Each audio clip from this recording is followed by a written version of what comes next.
Everyone in the room thought the company was finished, screens were frozen, phones were buzzing non-stop, and millions of dollars were slipping away with every second. Then, from the corner of the room, a man no one ever noticed quietly spoke up. What happened next changed his life and reminded everyone what kindness can do. Before we begin, if you enjoy emotional stories that restore your faith in humanity, please subscribe, like this video, and share your thoughts in the comments. You're watching Kindness Story Hub, where simple acts of kindness create powerful stories. The company was called Brightcore Solutions, a massive tech firm based in Chicago, worth billions on paper. On that particular Monday morning, the entire executive team was packed into the main operations floor. A cyber failure had hit their payment system. Clients couldn't pay. Vendors couldn't get paid. Contracts were being canceled by the minute. The CEO, Richard Halston, stood frozen, staring at a giant screen filled with red error messages.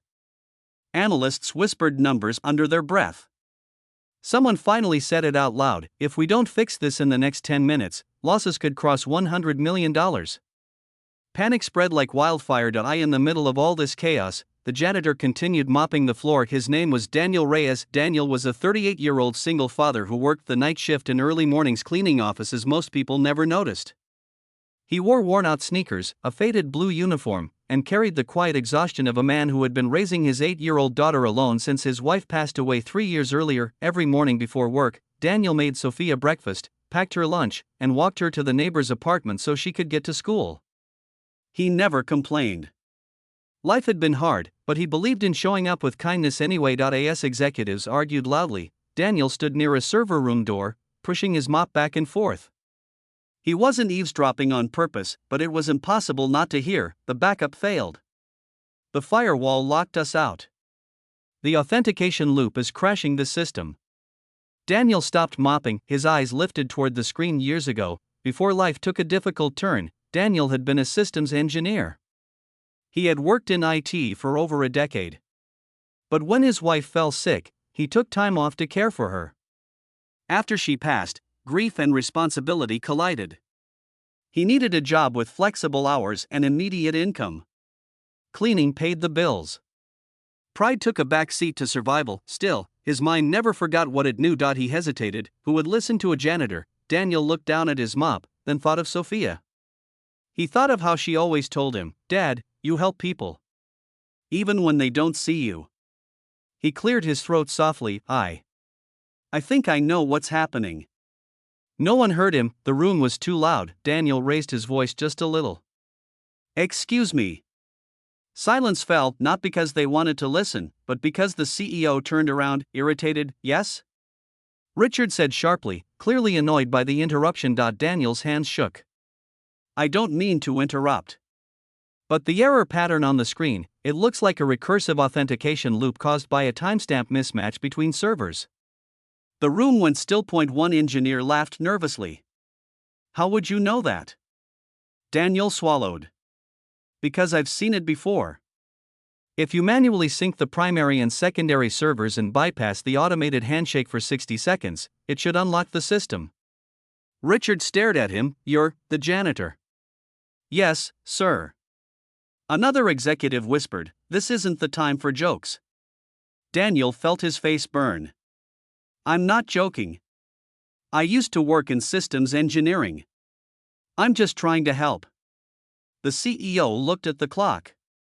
7 minutes left before catastrophic losses. He exhaled sharply. "Do it. We have nothing to lose." They handed Daniel a keyboard, his hands moved with calm precision. He typed commands most people in the room barely understood. The seconds felt heavy. Sophia's face flashed in his mind. Then, the screen refreshed to green. Lights replaced red. Payments began processing. Phones stopped ringing. A stunned silence filled the room. Someone whispered, It's working." Another said, "Losses capped at under $2 million. $100 million avoided in seconds." Richard Halston slowly turned toward Daniel. For a long moment, he said nothing. Then the CEO did something no one expected. He stood up and he applauded. Soon, the entire room followed. Daniel stood there, still holding the mop handle, unsure of what to do. Richard walked over and extended his hand. "What's your name?" "Daniel Reyes, sir." "Daniel," Richard said, voice thick with emotion, "you just saved this company." Daniel shook his hand, eyes glassy. I just didn't want to see people lose their jobs. That answer hit harder than the technical fix. Later that day, Daniel was called into the executive office. He expected maybe a thank you, maybe a small bonus. Instead, Richard said, "Why are you cleaning floors?" Daniel told him everything. About his wife. About Sophia. About choosing stability over status. The CEO listened quietly. You showed kindness by speaking up, Richard said. Even when no one was kind enough to notice you. Daniel was offered a senior systems role that very day, along with flexible hours so he could still be a present father, but the story didn't end there. A week later, Daniel came into work to find a new desk, a welcome banner, and a framed photo on his desk. It was a picture of him and Sophia, taken secretly as they walked together outside the building. On the frame were words Daniel would never forget: kindness notices what titles ignore. Daniel didn't change overnight. He stayed humble. He still greeted cleaning staff by name. He still helped interns without expecting credit. And every evening, he went home to Sophia and told her stories, not about success, but about being brave enough to care. Months later, during a company-wide meeting, Richard shared Daniel's story publicly. Talent can be hidden, he said. But kindness reveals it. The room erupted in applause again. Daniel looked down, smiling softly, yet he knew something important. Kindness wasn't what saved the company. Kindness was what gave him the courage to speak, and that courage changed everything. So if you ever feel invisible, remember this story. You never know when your voice, your kindness, or your courage might be exactly what the world needs. Let's choose kindness every day.